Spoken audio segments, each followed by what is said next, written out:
Only two things keep a group like this together: fear or loyalty. And I don't see a drop of fear among you guys. In this film, everything comes together. Looks like the sins of London have followed us home. Questions are answered, and the stakes have been raised. The pressure each time we come back is really, really hard. Cutting! It's got to be better, or I'm not sure why we should continue. Are you ready? I know you're ready. It feels really good when you build rapport with people and the studio can call franchise members back and just share this journey together. Did you bring the cavalry? Woman, I am the cavalry. When you have a franchise that is incredibly successful, like Fast and Furious, you are consistently being challenged to get better and do better, creatively do better. So everyone comes to the table with the notion of, well, how can we be better? Daddy's got to go to work. That's really part of the challenge, because each one keeps superseding the last one in terms of how the fans respond worldwide. Now we got a spaceship? It's not a spaceship, that's a drone! I have 100% stopped trying to figure out how this franchise is going to get bigger and bigger. It's far exceeded my own expectations, and I definitely am very blessed to be a part of it. Can't touch this. Part of the trick here is to give the spectacles that the audiences have come to expect, but at the same time, still retain what it is about the characters that people love about them. See, now we talk. It feels good to work on something where it feels like people are waiting, you know, and anticipating. That's a part of our motivation to make it as special as we can. As big as we get, as big as our budgets get, we never forget where we came from, which was a $28 million grounded film about characters you really care about. One last ride.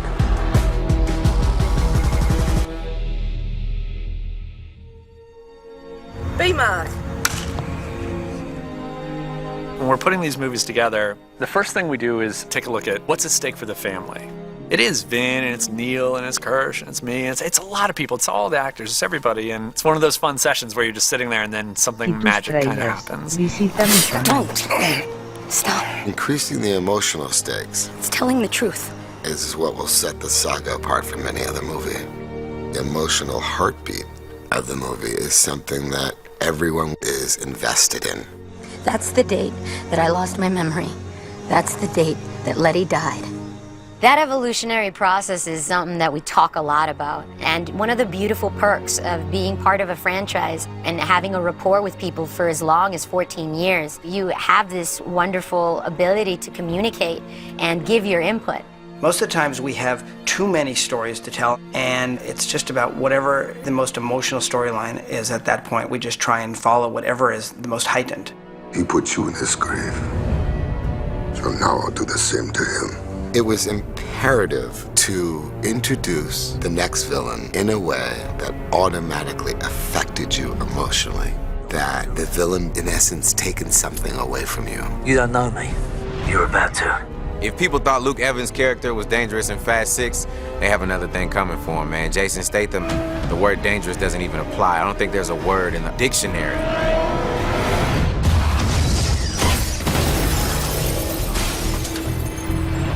I'm not a villain. I'm putting 2 feet down and saying, who done this to my brother? And if you did, you need to answer to me. So it's just about setting things straight, and it's about standing up for your family. You never should have messed with a man's family. I told your brother the same thing. I went on Facebook and I asked book fans, who would you like to see me work with? And the glaring name was Jason Statham, more than the next 3 combined. What you get with Jason is you get a guy who wants to come on, he's all about the work and he's all about the scene, and let's make this incredible. The idea of this sort of triangle between these 3 really badass guys is super cool. And I do think that Jason really gives his character so much dimension. This is it. This is all I want. I didn't want to kill indiscriminately. I want to have laser focus with what I did and didn't do. Because at the end of the day, you know, I'm tactically trained, so in a way, I'm a little bit 1 step ahead of these fools. I got a lot of friends.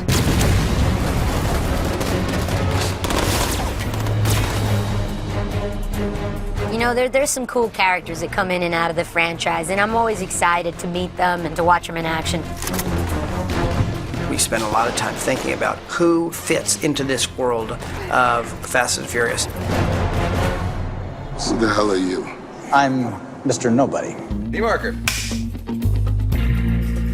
Kurt Russell is one of my favorite actors. I think I've seen almost every movie he's been in, and we were just so thrilled that he even entertained the idea of coming and playing with us. I'm gonna have a beer. Kurt Russell, I mean, come on. He's the man. I love his attitude. He's just got swag, you know what I mean? I like it. And I think that the franchise has done a really good job of picking out people in the industry with some swag. You know, when I was reading your files, I was impressed with what you've accomplished with your team, but meeting them now, I gotta say, you've truly got a gift.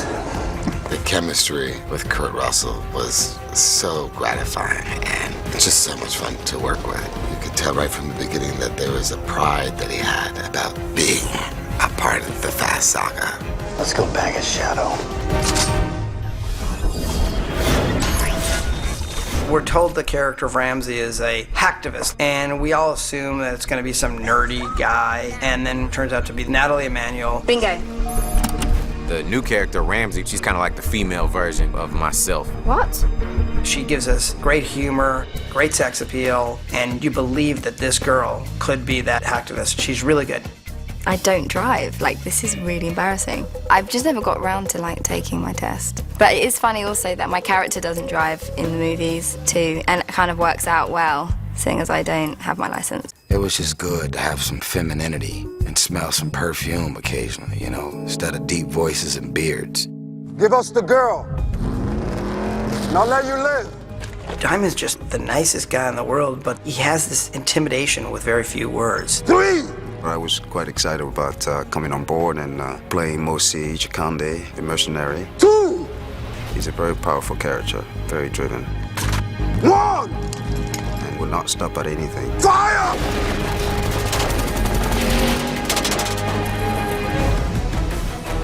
Tony Jaa is maybe the most amazing athlete I've ever seen in my life. He did things, running, jumping, flipping, with such ease. My character is strong. Professional. Action. That's my character. Badass. We've always had a history of bringing people into the franchise. Every time somebody else pops up and just adds a whole other dimension that we never had before.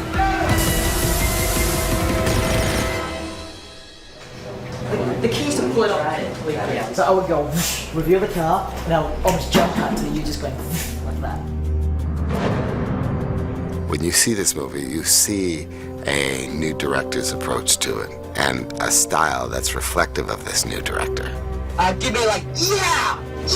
Yes! Hell yeah! I'm a fan of the franchise first and foremost, and the chance to make a movie like this outside of the genre that I'm generally known for was very exciting for me, and the idea of playing in a playground as big as this one was super cool. When I first came to the set, I was pretty excited to meet James Wan because he's James Wan, so it's hard not to be impressed with him. We kind of were the new kids on the block, which was really great. Yeah, that's really the main shape that I want. So, you know, I wouldn't mind just a little bit at the head, just you struggling like you've just been thrown on there. He stepped in to the 7th in a franchise of a giant budgeted movie. It's just a difficult proposition to come into, and then on top of it, to lose a member of your family in the middle of it was horribly devastating. Paul is a family member here. We all got together and we were very honest and looked at each other and said, what would he want? That was the big question. Do you finish it? And everyone believed it. In the bottom of their hearts, like, he would want it.